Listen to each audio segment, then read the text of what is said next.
चर्चारे नुआपड़ा उपनिर्वाचन कहार हेबो नुआपड़ा शासन तीनोटी प्रमुख दल तांकर भोट हातेया पई स्ट्राटेजी प्रस्तुत करने आरंभ कले।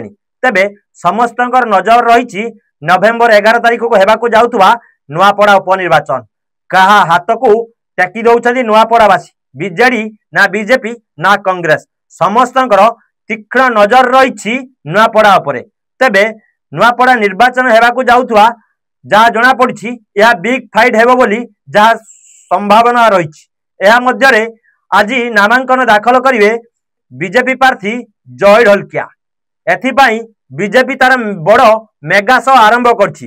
एथिरे बीजेपी राज्य सभापति मनमोहन सामल, राज्य प्रभारी विजय सिंह चौहान, उपमुख्यमंत्री केबी सिंहदेव सह बड़ बड़ बीजेपी नेता विधायकों सह बहु बीजेपी कर्मी माने सामिल। कांग्रेस विधायक प्रार्थी घासीराम माझी मध्य नामांकन पत्र दाखल करिवे बोली सूचना रही। जहाँ दिन 11टारे विशाल शोभायात्रा जिलापाल ऑफिस नामांकन भरिवे घासीराम माझी सूचना रही। जहाँ तेबे पीसीसी सभापति भक्तचरण दास, भवानीपाटना विधायक सागर चरण दास एवं किछि विधायकों सह बहु कांग्रेस कर्मी नामांकन भरिवे बोली जना पड़ी।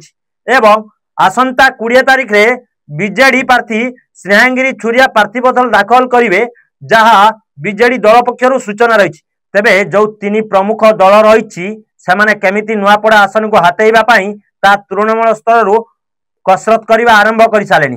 तेबे बीजेपी तार विजयर तरीका आरंभ करिछि कोबोली भाबे नुआपड़ा आसन को हातेइबो। एहा मध्यरे बीजेपी तार मंडल सभापति को मानकु दायित्व दे सालानी।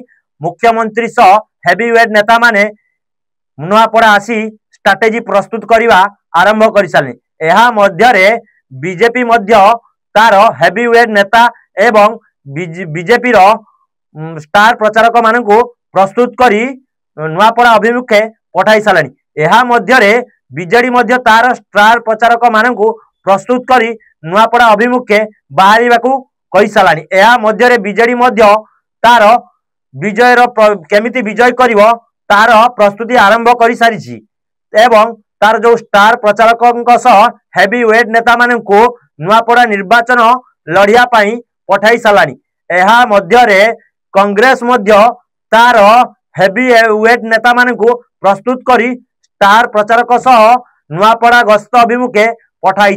जो माने कि नुआपड़ारू जो घासीराम माझी अछंती तांकु जिताया पई प्रस्तुत रहिबे।